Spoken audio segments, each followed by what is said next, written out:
ஒரு நல்ல மருமகளா இருக்கணும்ன்றதுக்காக வீட்ல இருக்கிற எல்லா வேலையுமே செய்ய சொன்னாங்க. முகத்தை தூக்கிக்காம எல்லா வேலையுமே செஞ்சா. உனக்கு குழந்தை இல்ல, நீ போய் ட்ரீட்மெண்ட் எடுத்து குழந்தை பெத்துட்டு வான்னு சொன்னாங்க. அவங்க அப்பா கிட்ட போய் அழுது ஒரு பெரிய இடத்துல போய் எக்கச்சக்கமான ட்ரீட்மெண்ட் பண்ணி 15 லட்சத்துக்கு மேல செலவாகி அதுக்கப்புறம் வீட்டுக்கு வந்து தன்னோட கணவனோட வாழலாம்னு நினைக்கும் போது அவங்க மாமியார் அதுக்கு எப்போதுமே ஒரு தடையாவே இருந்தாங்க. மாமியார் மட்டும் கிடையாது, புருஷனும் சரி, அந்த குடும்பத்துல இருக்கிற எல்லாரும் சரி. அவளுக்கே ஒரு பயம் வந்துருச்சு. ஒருவேளை இவங்க என்ன கலட்டி விட போறாங்களோ, அதனாலதான் இந்த மாதிரி எல்லாம் பண்றாங்களா, குழந்தை இல்லன்ற விஷயத்த சொல்லிக்கிட்டே இருக்காங்களே. கல்யாணம் ஆகி ஒரு வருஷத்துக்குள்ளேயே 1000 தடவை என்னோட அப்பா வீட்டுக்கு நான் போயிட்டேன். அவரு கூட நல்லாவே நான் வாழவே இல்ல. எனக்கு உடம்புல பிரச்சனை இருக்குன்னு அவங்ககிட்ட சொல்லியாச்சு. அதை சொல்லிதான் கல்யாணமும் பண்ணோம். ஆனாலும் இவங்களுக்கு என் மேல ஏன் நல்ல அபிப்பிராயம் வரவே இல்ல. இடையில ஏதோ பிரச்சனைனால வரலன்னா பரவாயில்ல, கல்யாணம் ஆனதுல இருந்து இந்த பிரச்சனை எனக்கு இருந்துகிட்டே இருக்கு. நான் அப்படி என்ன தப்பு பண்ணினேன்? சரி, என் புருஷனுக்கு என் மேல பாசம் இருக்கான்னு கூட எனக்கு இப்போ வரைக்கும் தெரியல. அவர்கிட்ட நான் முகம் சொல்லிச்சு கூட பேசுறது கிடையாது. நல்ல முறையில நடந்துக்கணும்னு தான் எல்லாத்தையும் பார்த்து பார்த்து செய்யறேன்.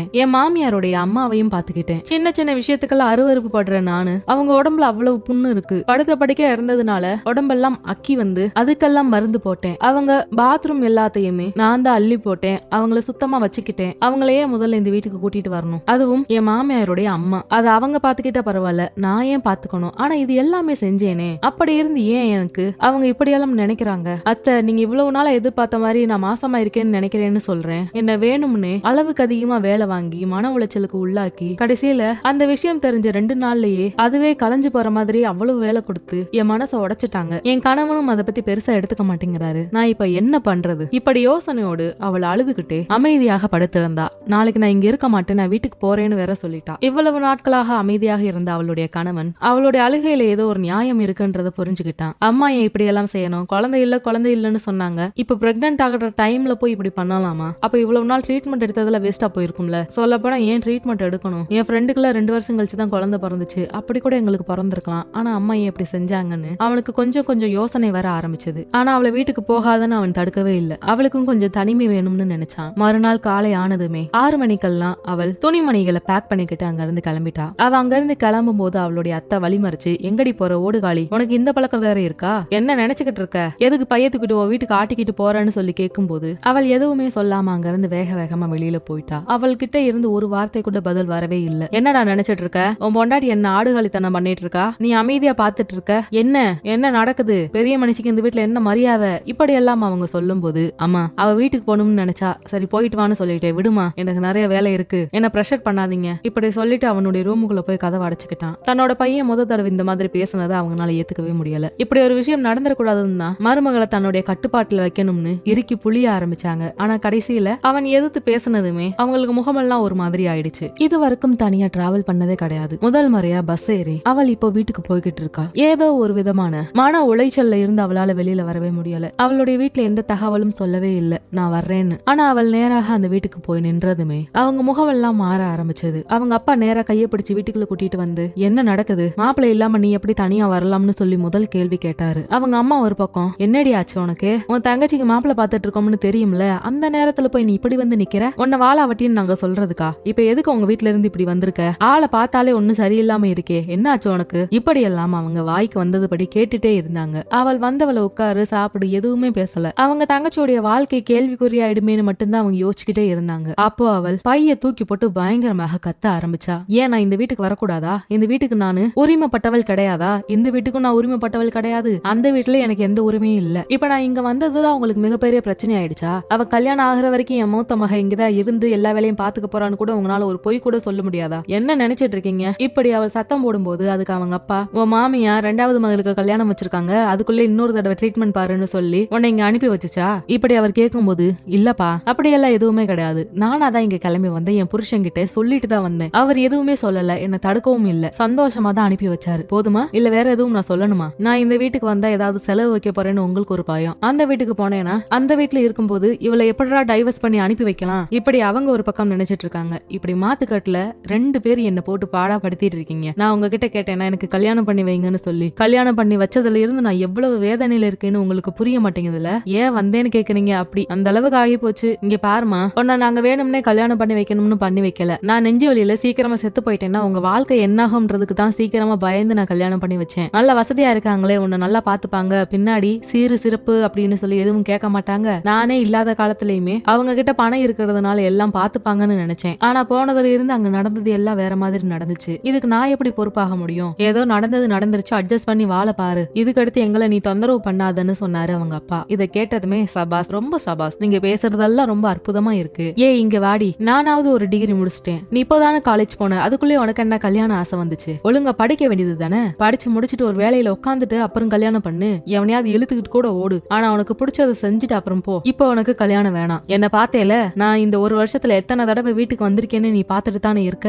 என்ன மாதிரி நிலைமை உனக்கு வந்துடக்கூடாது. நான் சொல்றத நீ செய்வியா மாட்டியா? இப்படி தன்னோட தங்கச்சி கிட்ட அவள் மிரட்டி கேட்கும்போது அவள் ஒரே வார்த்தையா சொன்னா, அக்கா, அப்பாவுடைய நிலைமையை நினைச்சு பாருக்கா, அவருக்கு நெஞ்சு வலி இருக்கு. ஏற்கனவே ஒரு தடவை ஹார்ட் அட்டாக் வந்து நம்ம எவ்வளவு பாடுபட்டோம்னு நம்மளுக்கு தெரியாதா? அதனாலதான் அப்பா பயப்படுறாரு. அது ஒண்ணும் தப்பு இல்ல, நம்மள செட்டில் பண்ணி வச்சுட்டு போகணும்னு நினைக்கிறாருன்னு சொல்லும் போது, மண்ணாங்கட்டி செட்டில்மெண்ட் என்னடி செட்டில்மெண்ட்? எனக்கு போட்ட 80 பவுன் நகை இருக்கு, உனக்குன்னு அதே அளவுக்கு நகை சேர்த்து வச்சிருக்காரு. இப்போ இவர் செத்தே போனாலுமே இப்ப என்ன ஆக போகுது? அதான் நம்மள பாதுகாக்க இவ்வளவு நகை சேர்த்து வச்சிருக்காரே. தம்பிக்குன்னு வீடு இருக்கு, நம்ம இவ்வளவு நகையை போட்டுக்கு போகணும்னு அவசியம் இல்ல. 20 பவுன் நகையை போட்டுட்டு மிச்சத்தை கூட என் தம்பிக்கு சேர்த்து வச்சுட்டு போவண்டி. அதை விட்டுட்டு நீ சீக்கிரமா கல்யாணம் பண்ணிக்கிட்டேன்னு வையி, நான் படுற அவஸ்தை உனக்கு தெரியாது. நிம்மதியா நான் சாப்பிட்டது கிடையாது. அம்மா நம்மளுக்கு பிஞ்சு போன தோசையை போட்டா நம்ம எப்படி சண்டை போடுவோம்? ஆனா நான் ஒரு நாள் கூட நல்ல தோசை சாப்பிட்டதே கிடையாது தெரியுமா? ஒழுங்கா தோசை ஊத்த கூட தெரியாம அந்த பிஞ்சு போன தோசையை கொண்டு போனா சண்டை போடுவாங்கன்றதுக்காக அதை ஃபுல்லா ஒதுக்கி வச்சு கடைசியில நான் சாப்பிடும்போது மாவு கூட இருக்காது, வேற வழி இல்லாம நான் அதைத்தான் சாப்பிடுவேன். அவ்வளவு சமைச்சு நான் ஒரு நாள் கூட நான் நல்லா சாப்பிடல. என் புருஷன் பிசைஞ்சு வச்சு மிச்ச சாப்பாடை தான் நான் எவ்வளவோ நாளா சாப்பிட்டுட்டு இருக்கேன் தெரியுமா உனக்கு?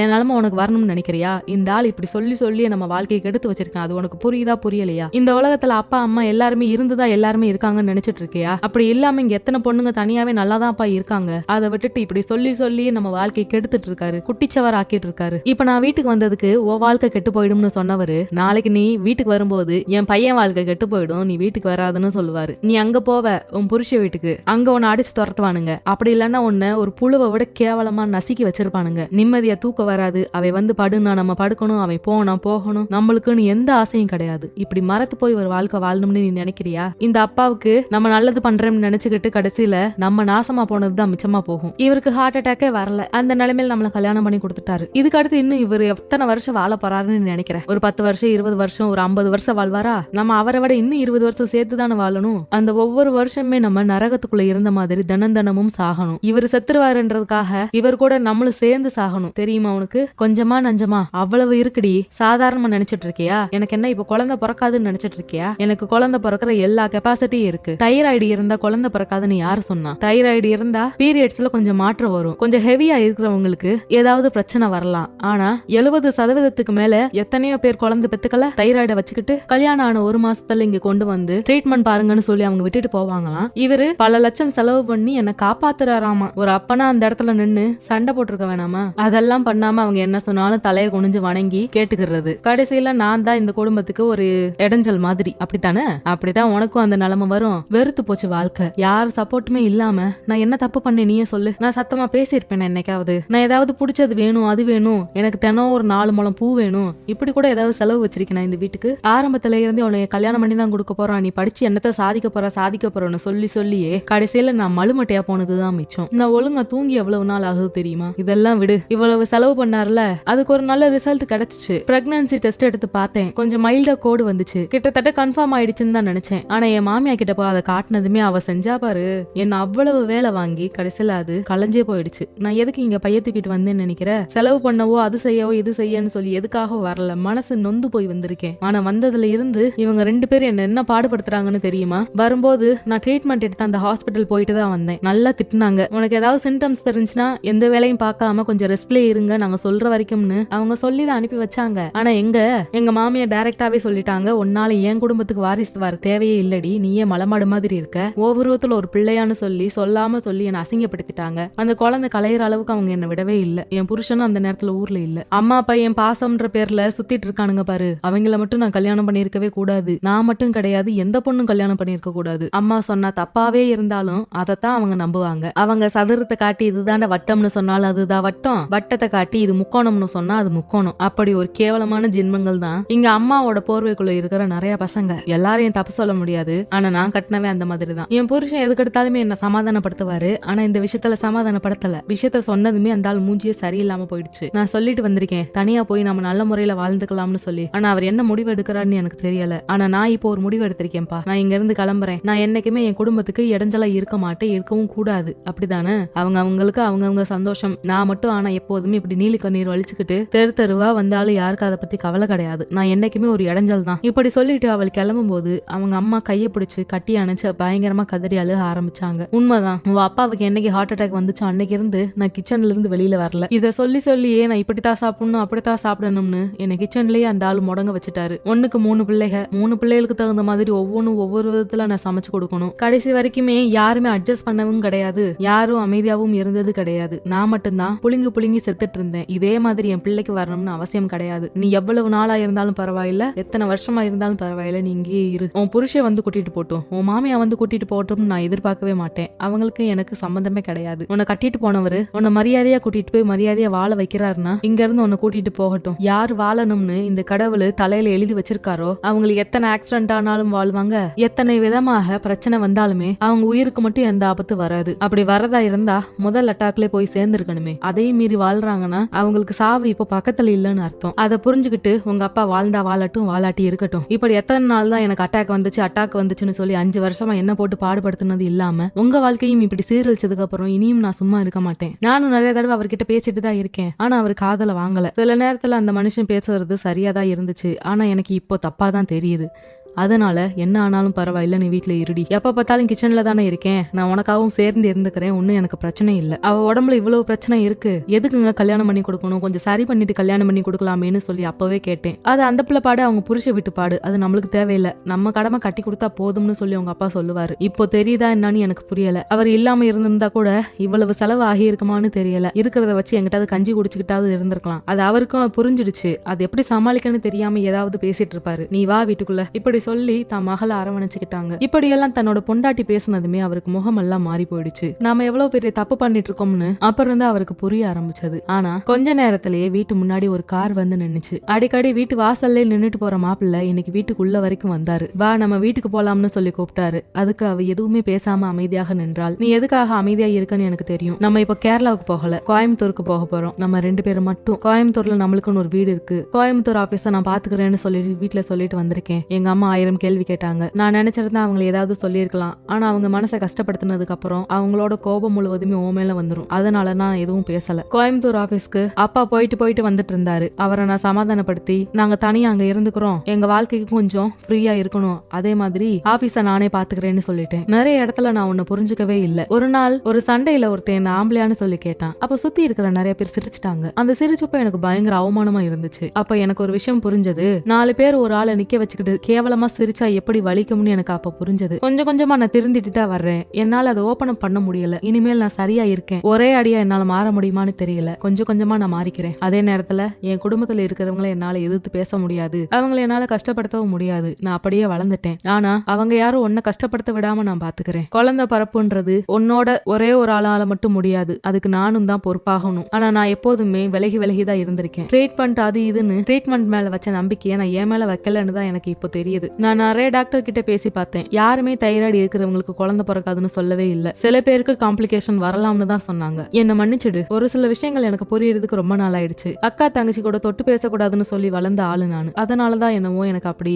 எதுவுமே புரியாம போயிடுச்சு. இனிமேல் நான் அப்படி நடந்துக்க மாட்டேன். இப்படி எல்லாம் சொல்லும் போது அவளால அழுகையை கண்ட்ரோல் பண்ணவே முடியல. அவங்க வீட்டுல இருக்கிற எல்லாருக்குமே ஒரே சந்தோஷம். அப்போ தன்னோட மாமனார் கிட்ட, மாமா உங்ககிட்ட நான் எதுவும் அந்த அளவுக்கு எதுவும் பெருசா எதிர்பார்த்தது கிடையாது, பேசுனது கிடையாது, மரியாதைன்ற பேர்ல ஒதுங்கி தான் போயிருந்திருக்கேன். ஆனா இப்போ நான் பாத்துக்கிறேன் மாமா எல்லாத்தையும். ஃபர்ஸ்ட் பொண்ணை தான் சீக்கிரமா கல்யாணம் பண்ணி வச்சீங்க, 2வது பொண்ணு அந்த மாதிரி எல்லாம் பண்ண வேணாம். அவளுக்கு எப்போ கல்யாணம் பண்ணணும்னு அவளுக்கா தோணுதோ அப்போ பண்ணிக்கட்டும். அது வரைக்கும் நல்லா படிக்கட்டும் மாமா. இந்த குடும்பத்தை நானும் உங்களுக்கு வலது கையா இருந்து தூக்கி விடுறேன். நீங்க கவலைப்படாம இருங்க. ஹார்ட் அட்டாக் வந்துருச்சு அது வந்துருச்சுன்னு பயந்து பிள்ளைகளை கல்யாணம் பண்ணி கொடுத்தா போதும்னு நினைக்காதீங்க. என்ன மாதிரி ஒரு ஆம்பளை இருக்கிற இந்த சமூகத்துல எவ்வளவுதான் பணம் காசு இருந்தாலுமே நிம்மதி இல்லாம போயிடும் அந்த பிள்ளைகளுடைய வாழ்க்கையில. எனக்கு அது இப்போதான் புரிஞ்சுது. எனக்கு இவ மேல காதல் இல்லாம இல்ல. இந்த காதல் எல்லாத்தையுமே தாண்டி ஒரு சில கட்டுப்பாட்டுக்குள்ள நான் மாட்டிக்கிட்டேன். அதுல இருந்து என்னால வெளியில வர முடியல. நம்ம ஏதாவது பண்ண போய் அவங்க வீட்டுல இருக்கிற எல்லாரும் ஏதாவது நினைச்சிருவாங்களோன்னு பயந்தேவும் நான் இப்படி இருக்கமா இருந்துட்டேன் மாமா. இனிமேல் என் பொண்டாட்டியை நான் கண்கலங்க விட மாட்டேன். குழந்தை இல்லைனாலும் ஒன்னும் பிரச்சனை இல்லை, எங்கேயாவது நாங்க தத்தெடுத்துக்கிறோம். ஆனா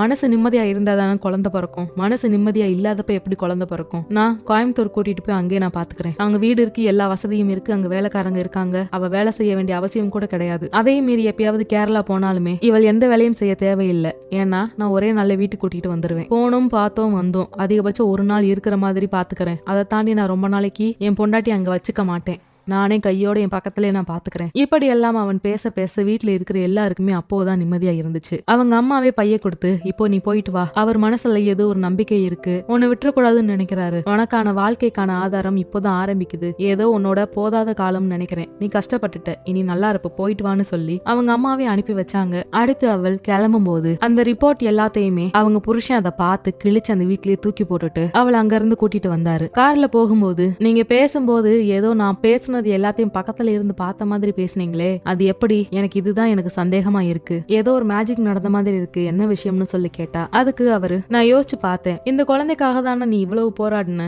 எங்க கிட்ட எல்லார்கிட்டையும் இவ்வளவு பேச்சு வாங்கின, அப்படி இருக்கும்போது குழந்தை அப்படின்னு ஒரு விஷயம் வந்துருச்சு, ஆனாலும் எங்க அம்மா ஏன் இந்த மாதிரி பண்ணணும்னு யோசிச்சேன். செருப்பால் அடிச்ச மாதிரி இருந்துச்சு எனக்கு. அப்போதான் எனக்கு பயங்கரமா உரைச்சது. நீ ராத்திரி தூங்குனியா இல்லையான்னு தெரியல, ஒரு பொட்டு தூக்கம் என் கண்ணுல வரல. நான் காலையில நீ கிளம்புன உடனேயே உன் தம்பிக்கு போன் பண்ணி விஷயத்தை எல்லாம் சொன்னேன். யாருக்கிட்டையும் சொல்ல வேணாம், உங்க அக்கா பேசுறது மட்டும் எனக்கு கேட்கணும்னு தோணுது, உங்க அக்கா நிச்சயமா இந்த மாதிரி விஷயத்தெல்லாம் பேசும்போது எனக்கு கால் பண்ணு, நான் அவ பேசுற எல்லாத்தையும் கேட்கணும், அவன் மனசுக்குள்ள இருக்கிற எல்லாத்தையும் நான் தெரிஞ்சுக்கணும் அப்படின்னு நான் அவன் கிட்ட சொல்லியிருந்தேன். அவன் தான் எனக்கு கரெக்டா கால் பண்ணான். நீ பேசின எல்லாத்தையுமே நான் கேட்டேன். ஒரு பொண்ணா நீ எவ்வளவு வருத்தப்பட்டிருப்பன்னு எனக்கு புரிஞ்சது. ஆனா நீ ஊருக்கு போன 2 மணி நேரம் கழிச்சு நானும் கிளம்பிட்டேன். ரொம்ப நேரம் ஆகி நீ வீட்டுக்கு வரலன்னு ஒரு பதட்டம் எனக்கு இருந்துச்சு. அப்புறம் தான் நீ ஹாஸ்பிட்டல் போயிட்டு வந்திருக்கன்னு தெரிஞ்சது. இன்னும் கன்ஃபார்ம் ஆயிடுச்சு நீ பிரெக்னண்டா இருந்திருக்கானு. அப்ப உன் உடம்புல எந்த பிரச்சனையும் இல்ல, என் உடம்புல எந்த பிரச்சனையும் இல்லன்னு எனக்கு புரிஞ்சிடுச்சுல. நீ பேசின எல்லாத்தையும் நான் கார்ல வரும்போது கேட்டுக்கிட்டே தான் வந்தேன். அதான் கொஞ்ச நேரத்திலே நான் வீட்டுக்கு வந்துட்டேன். காருங்கிறதுனால 1 மணி நேரம் முன்னாடியே வந்துட்டேன். இனிமேல் எக்காரணத்துக்காக உன்னை நான் கண் கலங்க விட மாட்டேன், என்ன மன்னிச்சிடு. உனக்கு பிடிச்ச மாதிரியான ஒரு இடத்துல கொண்டு போய் உன்னை வைக்கிறேன். நீ ஃப்ரீயா இருக்கலாம். உனக்கு என்ன படிக்க பிடிச்சிருக்கோ படிக்கணும்னா படி, அப்படி இல்லனா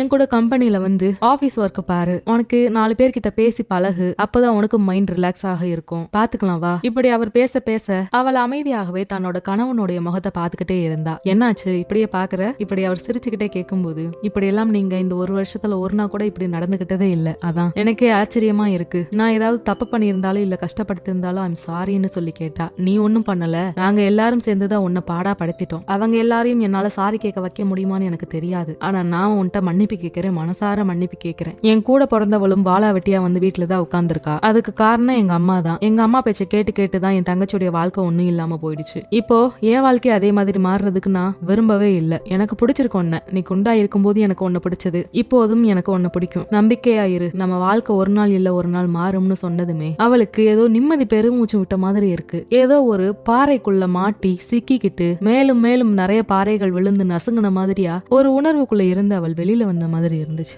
நிம்மதியாக பெருமூச்சு விட்டா. வெளியில வர்ற காத்து எல்லாமே முன்னாடி எல்லாம் அவளுக்கு சேராது. மூக்க மூடிக்கிட்டே வருவா, தலையெல்லாம் கவர் பண்ணிக்கிட்டு பாதுகாப்பா வருவா. ஆனா இப்ப ரொம்ப ஃப்ரீயா வரா. எல்லாமே இப்போ சேர்ந்துகிட்ட மாதிரி தெரியுது. மனசு மாற மாற உடல்நிலையும் சரியா மாறிடும் போல. அதுக்கு தகுந்த மாதிரி கணவன் மனைவி உறவுக்குள்ள எப்போதுமே மனைவியோடைய அப்பா அம்மாவா இருந்தாலும் சரி, கணவனுடைய அப்பா அம்மாவா இருந்தாலும் சரி, தேவையில்லாம உள்ள நுழைஞ்சுகிட்டே இருக்கக்கூடாது. அவங்களுக்குன்னு தீர்க்க முடியாத பிரச்சனை வர்ற நேரத்திலயோ இல்லனா வயசு கோளாறு காரணமா புரிஞ்சுக்க தெரியாம சண்டை போடும்போது அதை சமாதானப்படுத்துறதுக்காக மட்டும்தான் அவங்க உள்ள நுழையணும். எதுக்கெடுத்தாலுமே உள்ள நுழைஞ்சுகிட்டே இருந்தா இவங்க ஏன் கண்ட்ரோல்ல இருக்கணும், இது ஏன் பிள்ளை, மருமகன்னா இப்படித்தான் இருக்கணும்ன்று கண்டிஷன் போட போட போட அந்த குடும்பத்துல என்னைக்குமே நிம்மதி இல்லாம எப்போதான் என்னோட மாமியா சாகுமோ, எப்போதான் இந்த ஆளு சாவாங்களோ இப்படி யோசிக்கிற அளவுக்கு வந்துடக்கூடாது. அப்படி வர்ற நிலைமையே இங்க நிறைய வீட்டுல உருவாக்கிக்கிட்டு தான் இருக்காங்க. அம்மாவை நல்லா பாத்துக்கிற பையன் புருஷனா கிடைக்கிறது எவ்வளவு பெரிய வரம் தெரியுமான்னு ஒரு காலத்துல சொல்லிட்டு இருந்தாங்க. ஆனா இப்போ இருக்கிறபடியெல்லாம் பார்த்தா நிறைய அம்மாக்கள் தன்னோட பையனை தான் கையில இருந்து கீழே இறக்கி விடவே பயப்படும் போது சில நேரங்கள்ல அம்மாவை லவ் பண்ற பையனை கல்யாணமே பண்ணக்கூடாதுன்ற மாதிரி நிறைய பொண்ணுங்க யோசிக்க ஆரம்பிச்சுட்டாங்க. அதே மாதிரிதான் எப்போ பார்த்தாலுமே அம்மா அப்பான்னு இருக்கிற பொண்ணுங்களை கட்டிக்கிறதுக்கு அந்த பசங்களும் ரொம்ப யோசிக்க ஆரம்பிக்கிறாங்க. கணவன் மனைவி உறவு வெறும் விட்டு கொடுத்தல் மட்டும் கிடையாது, உணர்வு பூர்வமான புரிதல் இருக்கணும். நம்ம குடும்பத்தை விட்டு கொடுத்துட கூடாதுன்றதுக்காக நம்மளையே குடும்பமா நம்பி வந்த மனைவிகளையும் சில நேரங்கள்ல விட்டு கொடுக்காம நடந்துக்கிறது தானே ஒரு வாழ்க்கை. அது போலதான கணவன்களுக்கும் தன்னோட வீட்டுல தன்னோட கணவன் அவமானப்பட்ட கூடாது, அந்த இடத்துல தன்னோட கணவன் ஏதாவது அசிங்கப்பட்ட கூடாது, அவரை நம்ம மரியாதையை பாத்துக்கணும்ன்றதுல மனைவிக்கு உண்டான பொறுப்பும் அங்க அளவுக்கு அதிகமா இருக்கு. இதுல ஏதாவது ஒரு இடத்துல ஏதாவது ஒண்ணு குறைஞ்சாலுமே அங்கதான் பிரச்சனை காத்துட்டு இருக்கு. இந்த கதை உங்களுக்கு பிடிச்சிருக்கும்னு நினைக்கிறேன். அப்படி பிடிச்சிருந்துச்சுன்னா நம்ம சேனலை லைக் பண்ணுங்க, ஷேர் பண்ணுங்க, கமெண்ட் பண்ணுங்க. அடுத்து நித்திலான்னு சொல்லிட்டு ஒரு வித்தியாசமான ஒரு கதையோட நான் வர்றேன். நன்றி, வணக்கம்.